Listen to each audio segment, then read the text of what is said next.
77 জন পুরান, জমাতের মিলাইয়া 4 জন। আগে জুলাই সনদ বাস্তবায়ন করেন,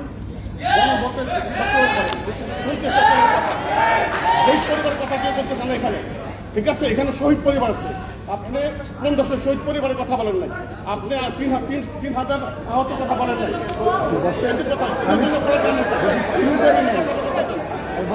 মনে অনেক জ্বালা আছে, আপনাদের এই মিষ্টি মিষ্টি বক্তব্য শুনতে আসানোর জন্য আসেনি। কি করবেন এটা বলেন, আপনারা ওয়াদা করছেন জুলাই সনদ বাস্তবায়ন করবেন।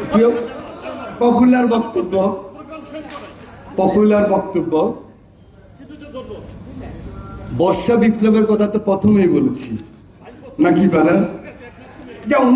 এটাও ওনার কিন্তু একটা রাজনৈতিক অধিকার, উনি এরকম বলতে পারবে। আরে ভাই, আমাদের জাস্টিন ট্রুডো ওকে জুতা মারছে না একটা মেয়ে, ইয়াং মেয়ে, 2 বছর আগে। উনি বলতে পারে এই বাংলাদেশ চাই আমরা। বলেন আপনি এই বাংলাদেশ চাই, আপনি বলতে পারবেন, আপনার অধিকার আছে। আপনারা কতটুকু গ্রহণ করবেন সেটা হলো বড় কথা। এই কথাটুকু বলতে চাই, সময় নেই, শুধু বলতে চাই আমরা পথ হারাবার চেষ্টা করব না।